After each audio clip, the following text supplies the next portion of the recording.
Hey guys, tonight we journey away from the common figures of the Wild West, the cowboy, the homesteader, the town doctor, and into the strange, isolated world of a far more powerful and enigmatic character. We're going to explore the life of the land baron, the cattle king, the man who didn't just live in the West, but who owned it. The myth presents these men as titans of industry, visionary builders of empires, rugged individualists on a colossal scale, but the reality was often far stranger. This wasn't just a life of power and wealth. It was a life of profound isolation, unchecked ego, and bizarre eccentricities that could only blossom in the vast, empty loneliness of the American frontier. Tonight, we uncover the weird and disturbing life of the Western land baron. If you enjoy these deep dives that challenge the simple myths of the past, I would be so grateful if you took a moment to like the video and perhaps subscribe if you're new to our community. It's the most meaningful way to support what we do here.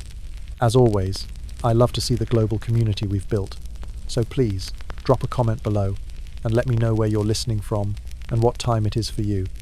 It's a remarkable thing to see these stories connect us all. Now, let's get ready for our journey. Find your comfortable spot, dim the lights, and maybe turn on a fan for that steady, soothing hum. It's time to leave our world behind and step into another. Congratulations. The year is 1882. You are not a dusty cowboy chasing $1 a day.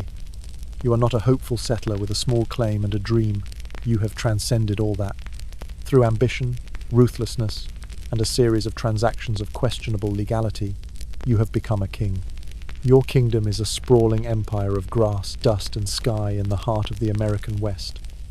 You are a land baron, and your life is about to get very, very weird. You are not a man who built his fortune with his own two hands, despite the myth you cultivate. Your empire was not earned through honest, back-breaking labor. It was acquired.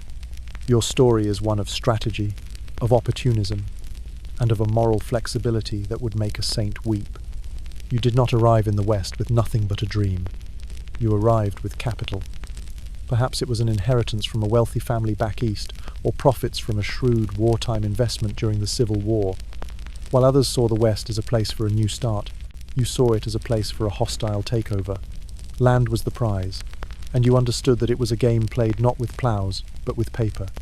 Your first move was to master the complex and often corrupt systems of land acquisition. You never stooped to filing a simple 160-acre claim under the Homestead Act. That was for the little people, the nesters, whom you view with a mixture of contempt and annoyance. Your methods were far grander. You dealt in scrip. After the Civil War, soldiers were often paid in land scrip, certificates that could be exchanged for public land. Many of these veterans, poor and desperate for cash, had no interest in moving west. They sold their scrip for pennies on the dollar to speculators like you. You bought up thousands of these certificates, consolidating them until you could lay claim to vast, contiguous tracts of land, assembling your kingdom piece by piece, like a grand, predatory puzzle. You manipulated the railroads. The government, in its eagerness to push the railroad west, granted the railway companies immense swathes of land on either side of their tracks. You forged connections with the railroad magnates. You sat on their boards, you invested in their stock, you made backroom deals. You bought huge portions of this railroad land at rock-bottom prices, often before it was even available to the general public. You knew where the tracks would go, and you knew that where the tracks went, value would follow. But your true genius, your most ruthless and effective strategy, was in your understanding of the single most precious resource in the entire American West: water. Land, you realized, is worthless without water. An empire of 1,000,000 acres is just 1,000,000 acres of desert if you cannot water your cattle. So you did not simply acquire land, you acquired rivers. Your land agents, shrewd and relentless men, were tasked with one primary objective: to map out and purchase every key piece of land that contained a river, a stream, a spring, or a lake. You didn't need to own all the land, just the land that controlled the water. Your claims followed the winding paths of the rivers, creating long, bizarrely shaped parcels of territory that choked off access to water for miles around. Your neighbors, the smaller ranchers and homesteaders, might own the land, but you owned the water that flowed through it. And when the dry season came, their cattle would stare with thirsty eyes across a fence at a river they could not reach, a river that belonged to you. This practice, known as controlling the waterfront, was your checkmate. You could buy your neighbors out for a pittance when they were driven to bankruptcy by drought, or you could simply wait for them to give up and abandon their claims, which you would then absorb into your growing empire. You engaged in a quiet, relentless form of economic warfare. You might even build a dam, cutting off the water flow to downstream users entirely, turning their once fertile valleys into barren dust bowls. Your methods were not always legal. Land office officials were bribed. Surveyors were paid to make mistakes that favored your claims. You hired lawyers who were experts in finding and exploiting loopholes in the vague and poorly enforced land laws of the time. You used dummy filers, employees who would file homestead claims on your behalf, only to turn the land over to you once the title was secured. You are not a pioneer. You are a predator. You did not tame the wilderness. You monetized it. Your empire is not a testament to the spirit of the West. It is a monument to the spirit of Gilded Age capitalism, in all its glorious, creative, and soul-crushing rapacity. As you stand on a bluff, looking out over a kingdom that stretches farther than the eye can see, you feel a sense of immense power. But it is a power built on a foundation of paper, of legal tricks, and of the quiet ruin of smaller men. And in the vast, silent emptiness of your own domain, a strange sense of unease begins to creep in. You own all of this. But what exactly do you have? Your power is absolute, your domain vast. And at the heart of this empire of grass and sky, you decide to build a palace. Not a simple, functional ranch house, but a monument to your own success. A bizarre and defiant statement of wealth dropped into the middle of an indifferent wilderness. You hire architects from Chicago or St. Louis and give them a simple, mad directive: build me a mansion, and so they do. While your cowboys sleep on the hard ground and your neighbors live in sod huts, your personal Xanadu begins to rise from the prairie dust. It is a 3-story Victorian monstrosity, a Gothic revival fortress of gables, turrets, and ornate gingerbread trim. It is a house that would look perfectly at home on a leafy street in Philadelphia, but out here, surrounded by endless, empty plains, it looks like a hallucination, a building that has lost its way and wandered into the wrong continent. Everything is imported at tremendous expense. The lumber is hauled hundreds of miles by wagon from the nearest railroad. The bricks are fired in distant kilns. Stained glass windows, depicting European pastoral scenes that bear no resemblance to the harsh landscape outside, are carefully freighted across the country. Inside, the absurdity continues. You furnish it with heavy, carved mahogany furniture from New York, thick velvet curtains that block out the fierce prairie sun, and crystal chandeliers that hang, glittering and alien, from the high ceilings.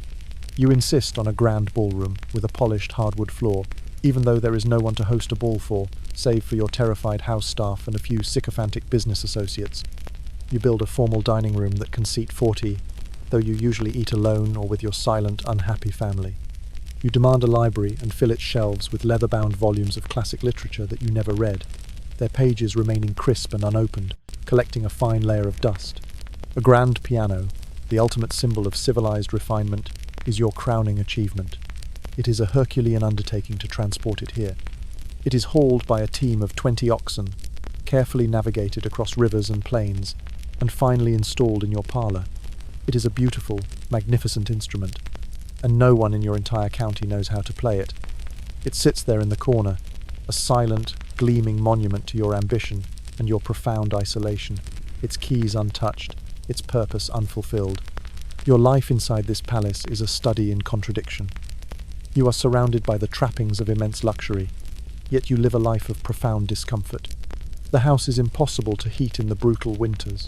Its cavernous rooms and high ceilings a playground for icy drafts. In the summer, it becomes a stuffy, airless oven. The fine carpets are perpetually gritty with dust blown in from the plains. The velvet curtains fade and rot in the relentless sun. Your imported treasures look strangely forlorn and out of place, like hostages in a foreign land. This house is not a home. It is a fortress against the wilderness, a desperate attempt to impose the order and elegance of the old world onto a landscape that refuses to be tamed. It is a symbol of your power, but it is also a symbol of your deep, gnawing insecurity. You are the king of this vast domain, but you are also its prisoner. You sit in your oversized, ornately carved chair, staring out through a stained glass window at the endless, empty horizon. and you are surrounded by everything money can buy, and you have never felt more alone. The silence in your grand, empty mansion is louder and more terrifying than any storm on the prairie. You are the master of an empire, but an empire cannot be run alone. You surround yourself with a small, carefully chosen group of men who serve as your court, your ministers, your loyal subjects. But this is not a court of peers, it is a court of employees, a rigid hierarchy where you are the undisputed and often feared monarch.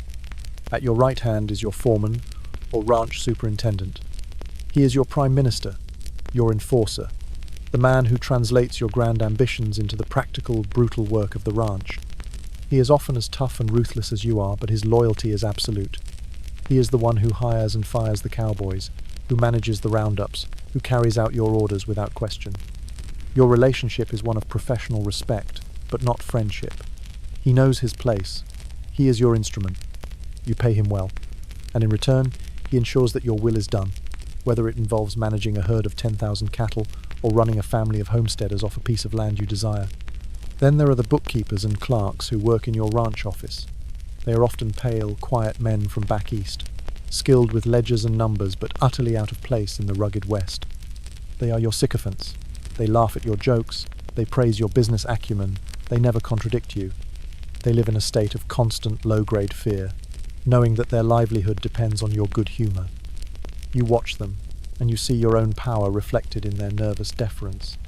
Their flattery is a comforting poison, slowly isolating you from any form of honest critique or genuine human interaction. The largest part of your court is, of course, the cowboys.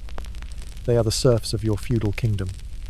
You view them not as men but as a resource, a pool of cheap, expendable labour.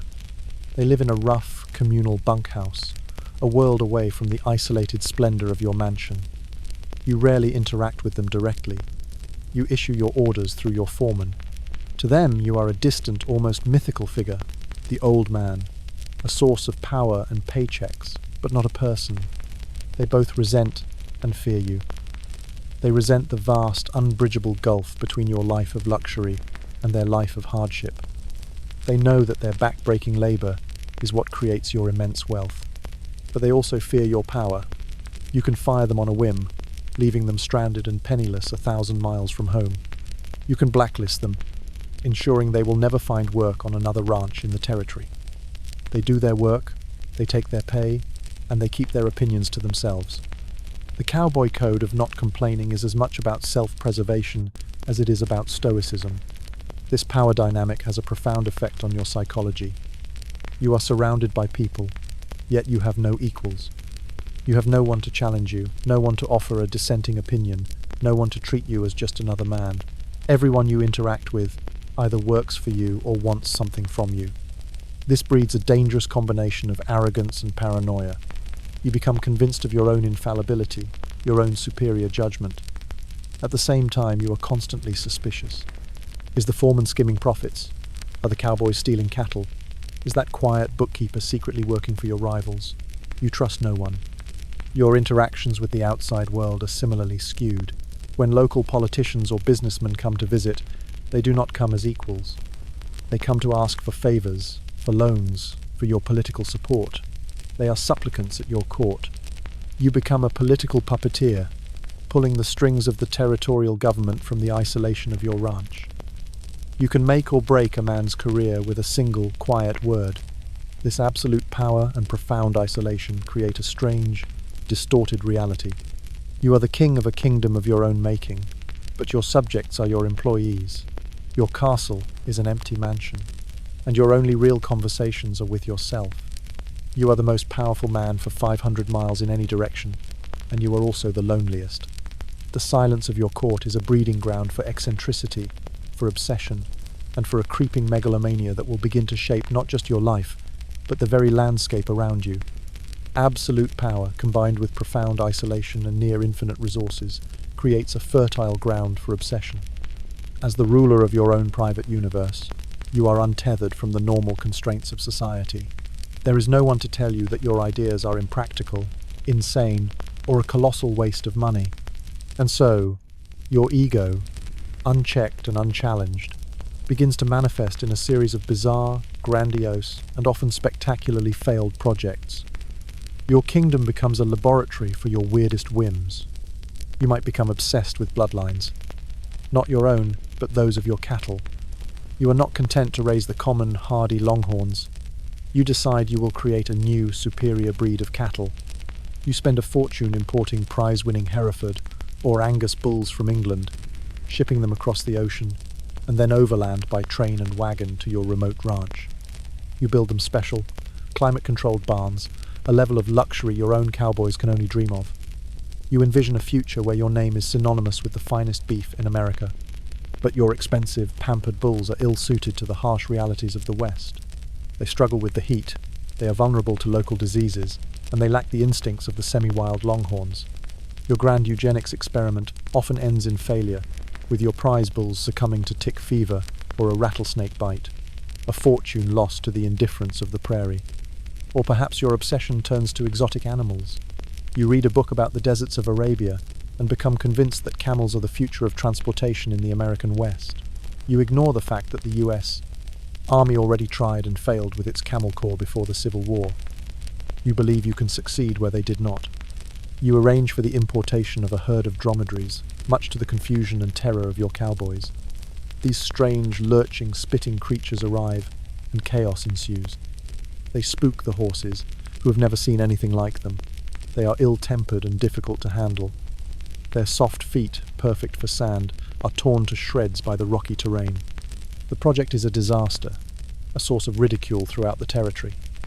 For a few months, you were the Camel King, a title that becomes a byword for eccentric folly. Your architectural ambitions might grow even stranger.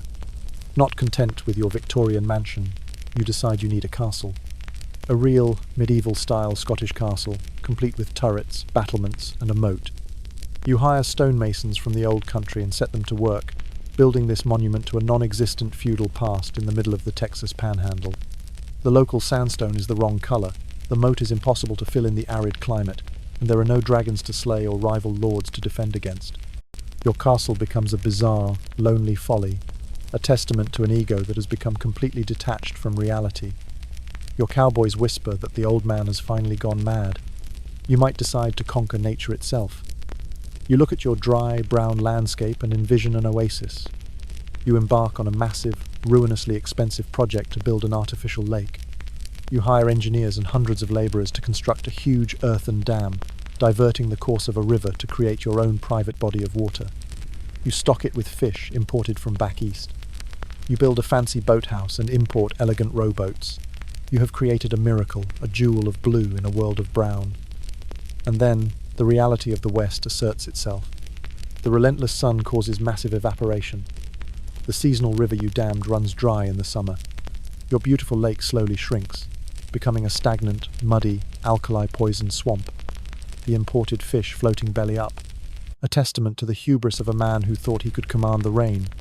These projects are more than just the whims of a rich man. They are a psychological symptom of your condition. You are a man with the power of a god within your own domain, but that domain is empty, silent, and indifferent to your existence. These bizarre projects are your attempt to fill the void, to leave a mark, to shout your own importance into the vast cosmic silence. They are your conversations with a landscape that will not speak back. Each failure, each half-finished castle and dying camel, is a fresh reminder of the one thing your power cannot conquer, your own profound and inescapable loneliness. In the parched landscape of your empire, all life bows to a single, merciless god, water. Your vast tracts of land, your thousands of head of cattle, your very power, all of it is meaningless without control of the rivers, streams, and springs that are the lifeblood of the West. You understood this from the beginning, and your control of water is not just a business strategy, it is a weapon. You wield it with a cold, calculating ruthlessness that is the true, dark heart of your power. The war for water is not a formal war. It is a slow, grinding campaign of attrition, waged against your smaller, weaker neighbors. It is a war fought with fences, with dams, with legal documents, and, when necessary, with gunmen. Your first tactic is legal and insidious. As we've seen, you acquire the land along the waterways. You own the riverbanks. Under the legal doctrine of riparian rights, which you and your lawyers have helped push through the territorial legislature, the owner of the riverbank has the right to the water that flows past it. You interpret this to mean you have the right to all of it. You begin to build fences, not just to contain your cattle, but to block access to water. You run miles of the new, vicious barbed wire parallel to the rivers, cutting off the land behind it from its only source of water. A small rancher might find that his pasture, which once sloped gently down to a creek, now ends abruptly at a fence line he cannot cross. His cattle, smelling the water just a few hundred yards away, will crowd against the wire, bawling with thirst, sometimes injuring themselves on the barbs in their desperation. You watch this happen with a cool detachment. It is simply business. You know that a man whose cattle are dying of thirst is a man who will sell his land cheap. You send your agent to make a lowball offer. The rancher, his life's work withering before his eyes, has no choice but to accept. You have won another battle without firing a shot. You have conquered with a fence. Your next weapon is the dam. You identify a key stream that waters a valley populated by a dozen or more homesteading families, the nesters you so despise. You build a dam upstream, on your own property. It is not a grand engineering project, just a simple earthen or rock dam, but it is enough. You choke off the flow of water. The stream that once irrigated their small fields of corn and beans shrinks to a trickle and then disappears entirely. The homesteaders are ruined. Their crops fail. Their small herds of livestock die. They come to you, pleading. They appeal to a sense of community, of fairness. You listen politely, your face a mask of sympathy, and then you explain the law to them. It is your water. You offer to buy their now worthless land for a fraction of its former value. Some take the offer, defeated. Others leave with nothing. Their dreams turn to dust. You have depopulated an entire valley, and your control is now absolute. But not everyone gives up so easily. Sometimes your war for water turns hot. A group of desperate ranchers might cut your fences at night to let their cattle drink. A homesteader might try to dynamite your dam. This, in your eyes, is an act of insurrection, and you respond with force.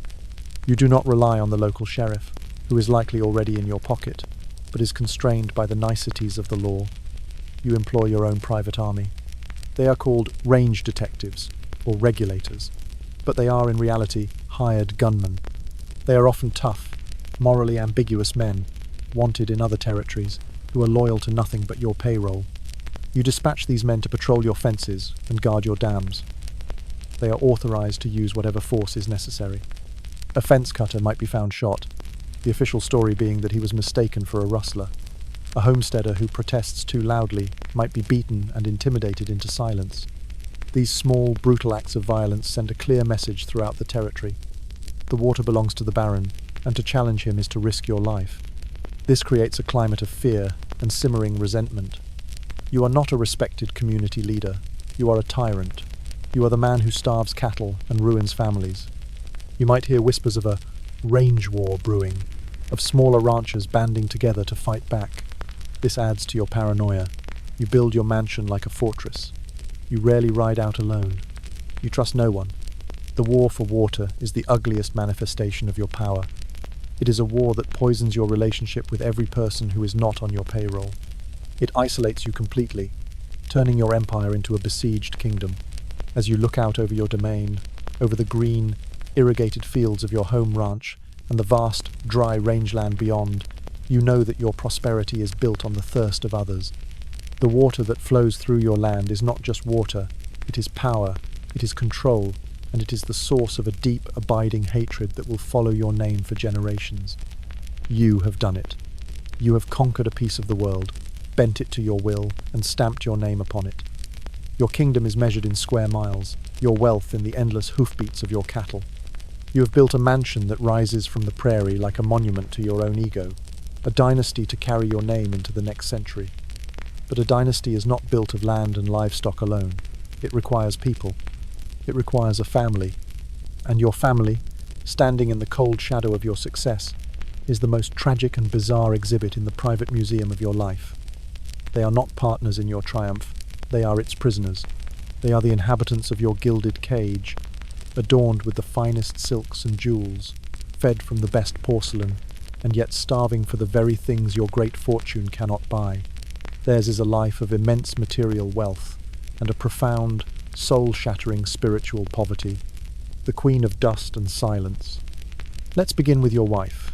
You remember her as she was, back in Philadelphia or Boston. She was the daughter of a good family, her hands uncalloused, her mind filled with poetry and music. Her life was a carefully orchestrated symphony of social calls, literary societies, charity balls, and civilized comforts. Her world was one of proximity of friends living just a street away, of stimulating conversation in warm, crowded parlours, of the comforting, constant hum of a thriving city. You, with your raw ambition and tales of the boundless West, were an exciting, exotic figure. You promised her a grand adventure, a chance to be the matriarch of a new world you would build together, side by side. She believed you. She packed her life into trunks, her books, her gowns, her silver tea service, and followed you into the wilderness. The journey itself was the first betrayal of the dream, a long, brutal passage by train and carriage that stripped away the genteel layers of her world one by one, replacing them with dust, sweat, and a jarring, uncivilized roughness. She arrived, full of a hope that was already fraying, to a reality that was a grotesque parody of your promise. She is now the queen of a kingdom of dust and silence. Her palace is the Victorian mansion you ordered from a catalogue and had assembled by rough-handed labourers. It is a monstrosity of turrets, gables, and gingerbread trim, plopped down in the middle of an infinite sea of grass. It's a house built to impress, but there is no one here to be impressed. The vast, empty landscape that you see as a canvas for your power, a symbol of your dominion, she sees as a terrifying, soul-crushing void. The ceaseless wind, scraping against the walls of the house, sounds to her like the universe whispering a single word: alone.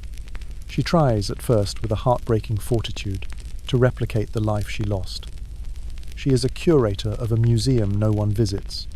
Every evening, she insists the cook prepare a multi-course meal, and she has the maid set the long, polished mahogany dining table with the best silver and china. Then the two of you sit at opposite ends, the 30 feet of gleaming wood between you, a more potent barrier than any wall, and you eat in a stony, echoing silence, broken only by the click of your silverware. Her unspoken disappointment hangs in the air, a flavour more powerful than the food on your plate. She continues to wear her fine silk dresses from back east. The rustle of the fabric seems absurdly loud in the dead quiet of the house, a sound from another world. She looks like an actress who has wandered onto the wrong stage, her costume laughably out of place against the backdrop of gun racks and buffalo hides.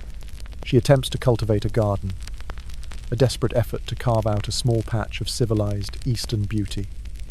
She has soil brought in, plants, roses and lilies and lavender. She carries water to them herself, a lady of leisure performing manual labour to stave off madness. But the prairie is a relentless enemy. The savage sun beats down, the grasshoppers descend in a ravenous cloud, and the merciless wind tears at the delicate petals. The garden never thrives. It becomes a small cemetery of her hopes. Each dead rose another small death for her own spirit. Her loneliness is not an emotion. It is a physical entity, a permanent resident in the house. It is a constant, dull ache in her chest. Your long absences are the cruelest torment.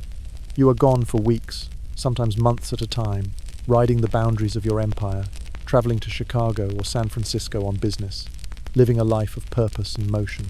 You leave her behind in the suffocating stillness.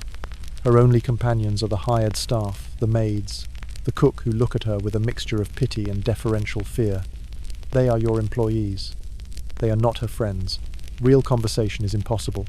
Her only other female contact might be your foreman's wife, a stern, sun-weathered, practical woman whose hands are calloused and whose mind is occupied with churning butter and raising children. When they sit together for tea, your wife in her silk, the foreman's wife in her starched cotton, the silence between them is a canyon of mutual incomprehension. They have nothing to say, because their lives are from different planets. Slowly, inevitably, you watch her succumb to the unique madness of the isolated frontier. The vibrant woman you married begins to fade, like a photograph left out in the sun. She might develop a host of psychosomatic illnesses, retreating to her darkened bedroom for days on end, her existence shrinking to a litany of complaints about her nerves, her vapours, her migraines. More commonly, and more tragically, she finds her solace in the medicine cabinet. The bottle of laudanum, a tincture of opium and alcohol you keep for medical emergencies, becomes her dearest companion. It starts with a few drops in her tea to help her sleep, then a spoonful for her headaches, Soon, it is her remedy for loneliness, for anxiety, for the sheer, grinding, monumental boredom of her existence. You see it happening. You see the dull, distant glaze in her once bright eyes, the slight slurring of her speech, the way her conversation now wanders and loses its thread. You see her hands tremble slightly as she lifts her teacup, but you do nothing. Her quiet, medicated sorrow is easier for you to manage than the raw, shrieking grief of her imprisonment. Her numbness is a mercy to you both. She is a ghost haunting the opulent halls of the palace you built for her. Your grand Western adventure, the foundation of your dynasty, has been her lifelong prison sentence. The heirs and the strangers. Then there are your children. They are the future of your empire, the vessels into which you will pour your legacy. But your relationship with them is a study in distance and dysfunction. You see them less as children to be nurtured and more as assets to be managed, raw materials to be forged into worthy successors. If you have sons, you are a demanding, intimidating, and emotionally absent father. Your ambition for them is a paradox that will tear them apart. You want them to be men of the West, tough, self-reliant, able to ride for days and command the respect of rough cowboys. But you also want them to be Eastern gentlemen, educated, refined, able to negotiate with bankers in New York and politicians in Washington. You want them to be two completely different men at once, and in trying to make them both, you ensure they become neither. In their early years, you might try to raise them on the ranch. But you are too busy, too consumed by your own affairs to be a teacher. You delegate the task. They are raised by proxy, learning to ride and rope from your foreman and your best cowboys. They learn a rough, practical education that you secretly disdain, picking up the ungrammatical speech and crude manners of the bunkhouse. You see this, and it displeases you. This is not how the heir to a dynasty should behave. So you choose the other path, exile. At the age of 8 or 10, your son is scrubbed, put in a suit, and shipped off to an elite boarding school in New England, and from there to Harvard or Yale. You tell yourself you are giving him the best possible start, the tools he needs to rule. What you are actually doing is making him a stranger. You are severing his connection to the land he is meant to inherit and to the family he barely knows. He returns for the summers, a visitor in his own home. He is an alien creature. He steps off the train dressed in tailored clothes and polished shoes that are immediately scuffed by the ever-present dust. He speaks with a clipped, Eastern accent that the cowboys mock behind his back. The easy camaraderie he may have had with them as a small boy is gone, replaced by a deep and mutual suspicion. They see him as soft, an overeducated fop who wouldn't last a day on a real cattle drive. He, in turn, is intimidated by their casual competence and physicality. His relationship with you is even worse. At the dinner table, you try to speak to him of ranch business, of cattle prices and grazing rights, but the boy's mind is full of Latin and literature. You try to test his grit, to take him on a ride, and you are filled with a grim disappointment at his clumsy horsemanship. You see his discomfort, his fear, and you mistake it for weakness. He sees your disapproval, and he mistakes it for a lack of love. He grows to resent the ranch, this vast, lonely empire that stole his childhood, and to resent you, the powerful, terrifying father he can never please. The princess is in the tower. If you have daughters, their situation is perhaps even more tragic. While your sons are at least sent out into the world, your daughters are raised in absolute isolation. They are princesses locked in a prairie tower. Their world is the house, and their only view of life is what they can see from its windows. They have no peers, no friends their own age, no social life whatsoever. They are raised by a series of lonely, severe governesses, women imported from back east to teach them the things a proper lady should know. They learn French in a land where everyone speaks English or Spanish. They learn to play the piano, their melancholy sonatas echoing through the empty halls. They learn watercolor painting, their subjects the same unchanging view of the plains, day after day. They learn deportment, how to walk and sit and converse in a drawing-room society that for them does not exist. They are being perfectly prepared for a world they will never inhabit. You see them as your most precious assets, the key to cementing your dynasty's place in the upper echelons of society. Their purpose is not to live, but to be traded. You speak of them in strategic terms. A marriage to a wealthy industrialist's son could secure your railroad interests. A union with a titled but impoverished European aristocrat could buy your family prestige and a noble name. Their own hopes, their own dreams, the secret longings of their hearts, they are irrelevant. They are commodities, wrapped in silk and polished with education, waiting to be sold to the highest bidder. They may look out their window and see the young, vital cowboys laughing and working in the sun, and feel a pang of longing for a freedom they can only imagine, a life of grit and substance they will never be allowed to touch. The family you have so carefully assembled is a hollow thing. It is a collection of lonely, damaged individuals, all rattling around in the vast, empty house you built. There is no warmth, no laughter, no intimacy. There is only the oppressive weight of your ambition, the crushing pressure of your legacy, and the profound, echoing silence of the gilded cage. You stand on your porch, looking out at your immense, thriving kingdom of grass and cattle, a king in every sense of the word. And behind you, in the magnificent empty rooms, your family, your great failure, slowly turns to ghosts. Back east, in the world you left behind, the law is a grand and intricate machine. It is a thing of marble columns, leather-bound books, and bewigged judges.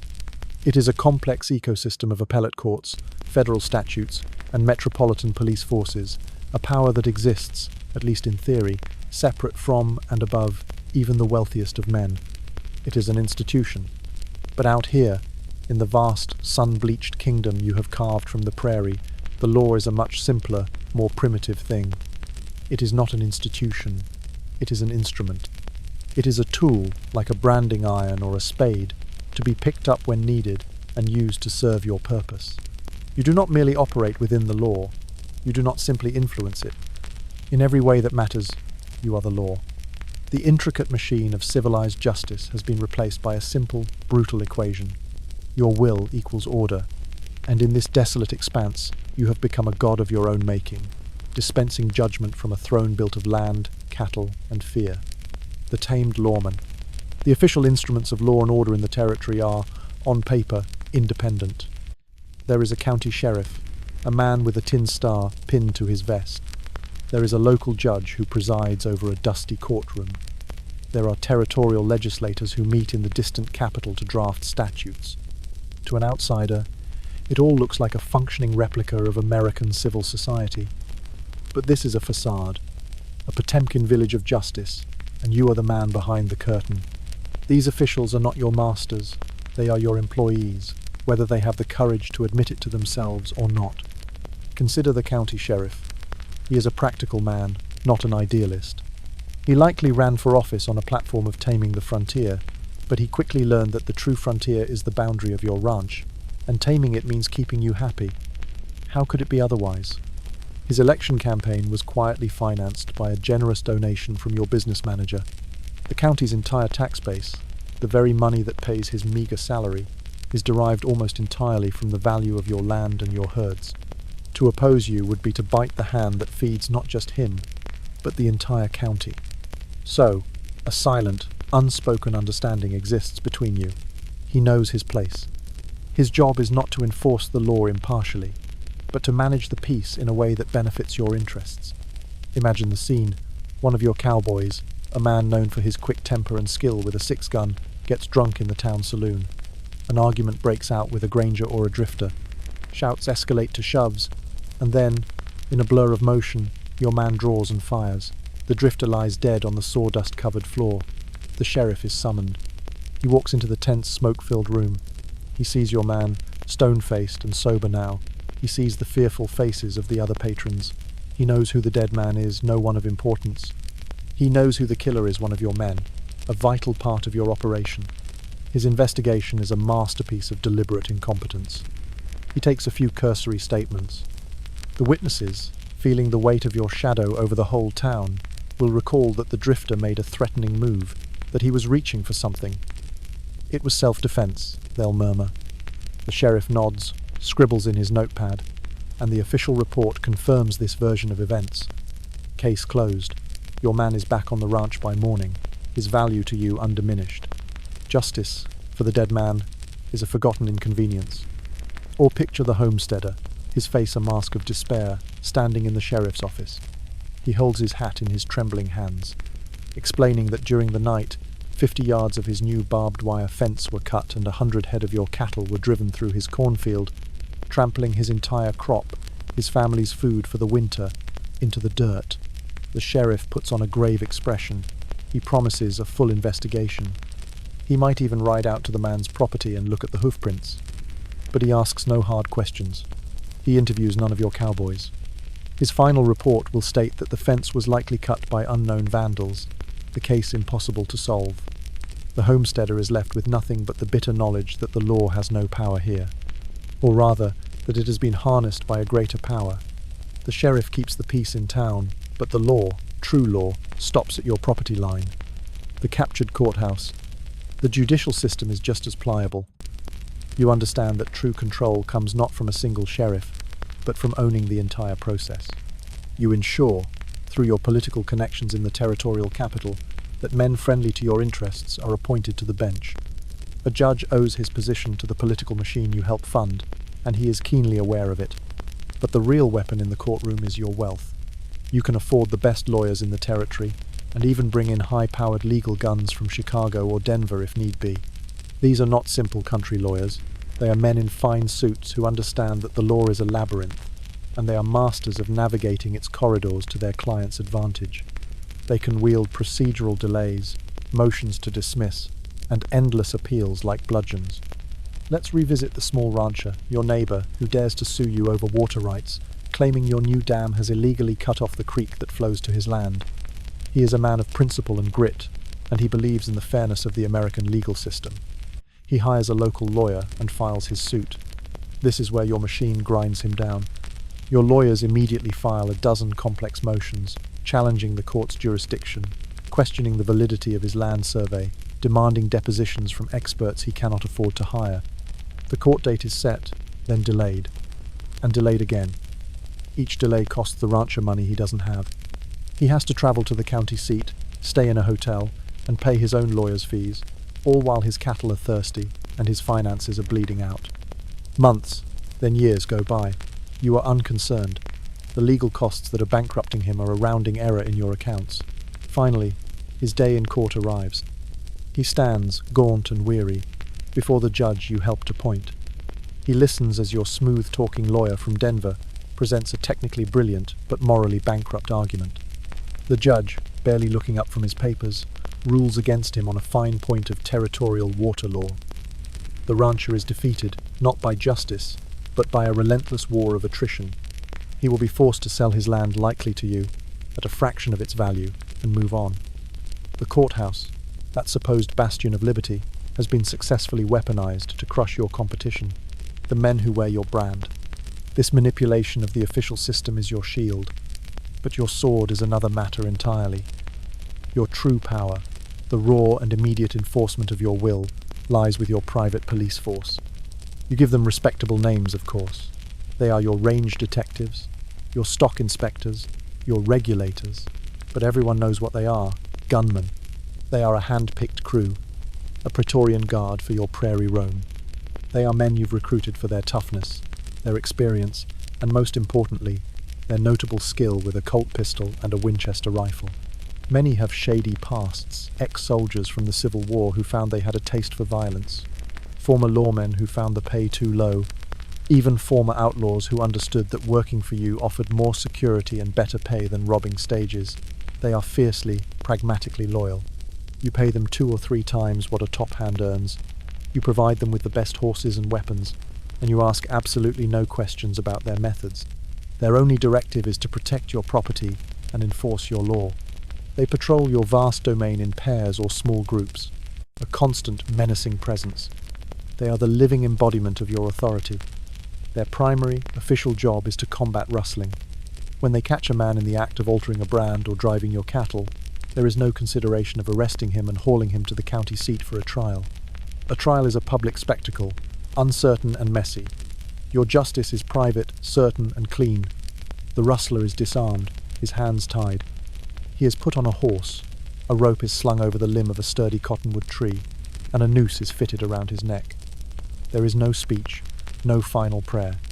A sharp slap on the horse's rump, and the man is left to swing, a grotesque pendulum marking the boundary between your law and all others. This swift, brutal execution is a powerful deterrent. A body left hanging for a day or two sends a clearer message than any court verdict.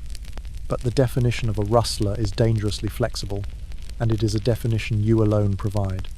Is the desperate homesteader who finds one of your calves dead from a blizzard and butchers it to feed his starving family a rustler? In the cold calculus of your empire, yes, he stole company property.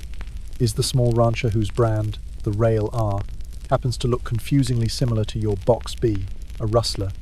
When he rounds up his own cattle, and a few of yours are mixed in, your regulators might decide he is.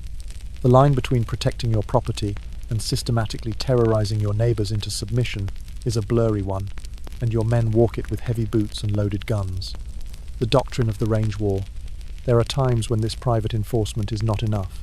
Times when the tide of settlers, of homesteaders with their barbed wire and their belief in a different kind of America, feels overwhelming. Their small-scale thefts, their nester politics, their very presence feels like 1,000 tiny cuts against your authority. When the official legal system proves too slow or too weak to sweep them aside, you may decide to escalate. This is what becomes known as a range war. It is not a war in the traditional sense. It is a doctrine of corporate-sponsored terror. The Johnson County War in Wyoming in the 1890s is the textbook example, the logical and bloody conclusion of your philosophy of law. There, a group of powerful cattle barons, men exactly like you, decided the local juries were too sympathetic to the small settlers they accused of rustling. So they abandoned the pretense of law entirely. They created a secret blacklist of men they wanted eliminated. They hired a private army of professional gunmen from Texas and elsewhere, put them on a special train with horses and equipment, and launched a full-scale invasion of the county. Their goal was simple: to hunt down and assassinate every man on their list. This is the ultimate expression of your power. It is the decision that, since the law no longer serves your interests, you will suspend it entirely and impose your will through sheer, organized violence. It is the act of a king, not a citizen. In your kingdom, you have created a perfect illusion of order. There are no bandits on your land. Your cattle are safe from thieves. The trains run on time. But it is the cold, sterile order of a dictatorship, not the vibrant, messy order of a democracy. It is an order maintained not by the consent of the governed, but by the ever-present threat of economic ruin and physical violence. You have become so accustomed to wielding this absolute power that you can no longer distinguish between what is legal and what is simply what you desire. The two have merged into one. You are the law, the judge, and the executioner. And in this absolute corruption of justice, this severing of yourself from the shared rules of humanity, your isolation is finally complete. You are no longer just a powerful man in a new land. You are a tyrant, alone, ruling a kingdom of fear, answerable to no one and nothing but the reflection in the mirror.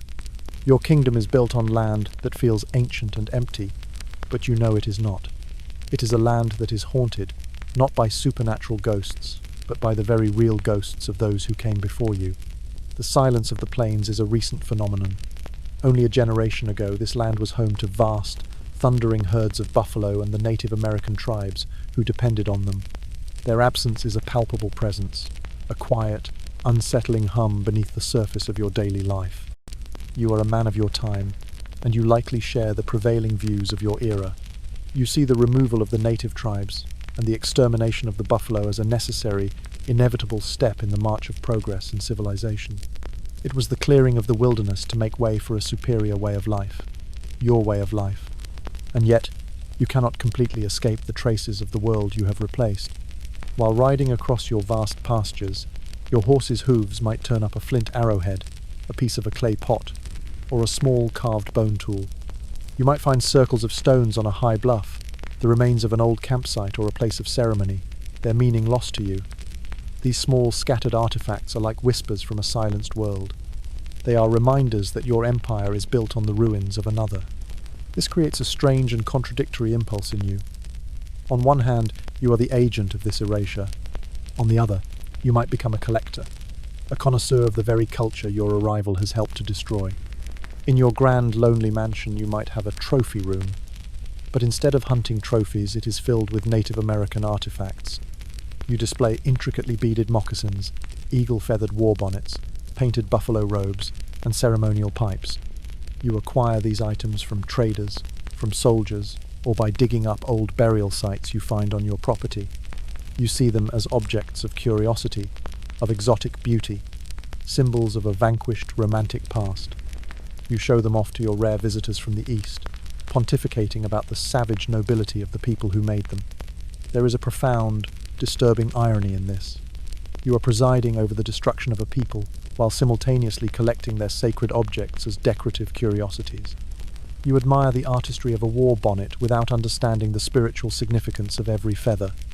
You praise the beauty of a painted robe without knowing the story of the hunt it depicts. Your collection is not an act of preservation or respect. It is the ultimate act of conquest. It is taking the soul of a culture and turning it into furniture. The land itself seems to hold a memory that you cannot erase. There are places on your ranch that feel different, places the cowboys avoid. A particular canyon, a grove of cottonwoods by a river, a high mesa that catches the last light of the sun. They have a weight to them, a sense of presence. You might dismiss it as superstition, but even you, a man of cold, hard facts and figures, can feel it. It is the psychic residue of a history you have chosen to ignore. You might also be haunted by the more recent ghosts of your own making. The ghost of the homesteader whose family you starved out. The ghost of the small rancher who hanged himself after you ruined him in court. The ghost of the rustler your regulators shot and left unburied. Their stories are the forgotten footnotes in the grand narrative of your success. But sometimes, in the dead of night, when the wind moans around the turrets of your absurd castle, you might find yourself thinking of them. Your power has given you everything you thought you wanted. You have mastered the land, the law, and the men who work for you. But you cannot master the silence. You cannot command the ghosts to leave. They are a part of your kingdom now, a permanent and unsettling feature of the landscape. They are the quiet, insistent proof that your empire is not an empty canvas, but a place of deep, layered, and often tragic history. And you, the great land baron, are just its most recent, and perhaps its most haunted, inhabitant. You have built your empire to last for generations. Your name is carved into the land. Your mansion stands as a fortress against time. Your power feels absolute. But the American West is a place of brutal, rapid change. The very forces that allowed for your rise are now conspiring to bring about your fall. Your kingdom, which felt so permanent, is, in fact, terrifyingly fragile. Your paranoia, once a low-grade hum, now becomes a constant screaming siren. You see threats everywhere. The world is changing faster than you can adapt, and your empire, built for a specific set of conditions, is like a dinosaur watching the sky for an asteroid. One of the greatest threats is economic. Your fortune is tied almost exclusively to the cattle industry, but the price of beef is volatile, subject to the whims of distant markets in Chicago and New York. A financial panic back east, a change in consumer tastes, or an oversupply of cattle can cause prices to plummet. You might find that the herd you spent a year raising is suddenly worth half of what you expected. A few bad years in a row can put even your vast enterprise under immense financial strain. You, who have ruined so many smaller men, now feel the cold dread of being ruined yourself by forces you cannot control. Then comes the ecological reckoning. Years of overgrazing have taken their toll on your land. The vast seas of grass that once seemed endless are now thin and depleted. The land is becoming exhausted. The carrying capacity of your range is shrinking.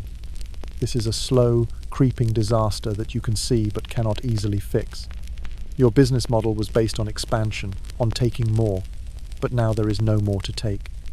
This ecological fragility is brought to a catastrophic head by the weather. The West is a land of climatic extremes, and you are completely at its mercy. A series of drought years can dry up your rivers and turn your pastures to dust. But the true apocalypse comes in the form of the Great Die-Up, the horrific winter of 1887. You have tens of thousands of cattle on the open range, with no stored feed and no shelter. The blizzards hit with a ferocity no one has ever seen. The snow buries the grass. The cattle, weakened by a dry summer, begin to die. You are helpless. You sit in your warm mansion watching the snow pile up, knowing that your fortune is freezing to death outside. Your cowboys risk their lives trying to save what they can, but it is a hopeless task.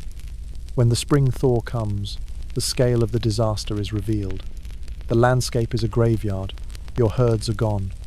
Your empire, which seemed so invincible, has been shattered by a few months of bad weather. Even if you survive these economic and ecological disasters, the social landscape is changing. The era of the open range is over.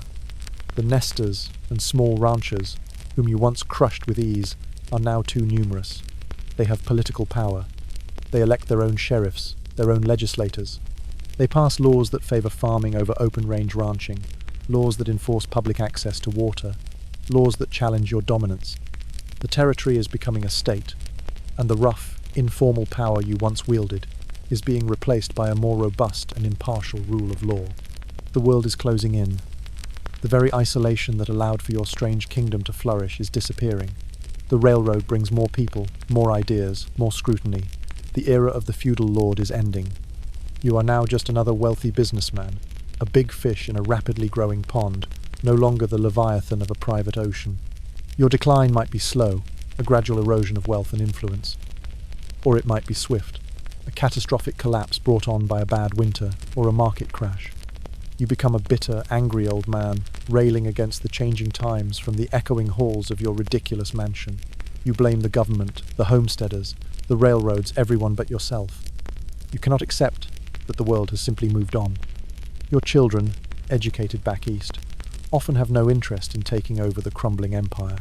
They see the ranch not as a kingdom, but as a dusty, lonely, unprofitable burden. They see you not as a titan, but as a relic, a tyrant from a bygone era. When you die, they sell the land as quickly as they can, often to large corporations from the east who will manage it with cold, impersonal efficiency. Your name, which you thought you had etched into the very soul of the West, fades. The dynasty you dreamed of dies with you. Your long, weird and lonely life has come to an end. You die in your grand mansion, perhaps surrounded by a few servants and a family that views you with a mixture of fear, resentment and duty. What then is your legacy? What remains of the empire you built, the kingdom you ruled with an iron fist? The most immediate legacy is often one of bitterness. The communities that grew up in your shadow remember you not as a visionary pioneer, but as a ruthless tyrant. The stories passed down are not of your ambition, but of your cruelty. They are tales of homesteaders driven from their land, of fences cutting off water, of gunmen enforcing your will. Your name becomes a local curse, a byword for greed and arrogance. The official histories, written in town halls and county seats you once controlled, might speak of you as a founding father. But the folk history, the one whispered in taverns and around family dinner tables, tells a very different and much darker story. Your physical legacy is often just as ephemeral. Your absurd Victorian mansion, once a symbol of your untouchable power, now begins its slow, sad decline. Your children, having sold off the land, have no use for it. It is too remote, too expensive to maintain. It is left to the mercy of the elements. The wind whistles through its broken stained glass windows. The fine velvet curtains rot and tear. The roof leaks, staining the ornate plasterwork. The grand piano, its keys yellowed and silent, is slowly consumed by dust and the nests of mice. The house becomes a local landmark, a haunted house, a bizarre, crumbling folly that children dare each other to explore. It stands for a few generations, a gaunt, skeletal reminder of a brief, strange era of misplaced ambition, before it is finally torn down or collapses under the weight of its own lonely grandeur. The land itself is your most enduring and most complicated legacy. The vast contiguous tracts of land you assembled often remain intact, sold to large agricultural corporations or, in some cases, eventually becoming national parks or public lands. The fences you built may be gone, but the property lines you established, often through dubious means, have a way of becoming permanent, shaping the landscape for a century or more. The ecological damage from your era of overgrazing might take generations to heal. The rivers you dammed may have changed their course forever. You have left a permanent, if often invisible, scar on the land itself. But perhaps your strangest legacy is your contribution to the very myth of the West you seem to defy. In your own time, you were a figure of modern, ruthless capitalism. But as the decades pass, your story, like that of the cowboy, becomes sanitized and romanticized. You are transformed from a Gilded Age predator into a cattle king, a titan of the West. Your ruthlessness is recast as rugged individualism. Your exploitation of the law is seen as cleverness. Your bizarre, lonely life is forgotten, replaced by a simplified narrative of strength and vision. You become a character in the grand American drama of manifest destiny, a symbol of humanity's power to tame a wilderness, the very complexity and weirdness of your actual life is smoothed over, because the reality, a story of profound loneliness, of moral compromise, of an ego spiraling out of control in the silent emptiness of the plains, is too unsettling, too strange, to fit comfortably into the heroic narrative. And so, you are remembered, but you are not known. Your true story, the story of a man who gained an empire but lost his connection to humanity, is buried even deeper than the foundations of your crumbling castle. It becomes another ghost haunting the vast, beautiful, and tragic landscape of the American West. A final, quiet testament to the fact that owning a piece of the world is a very different thing from having a place within it.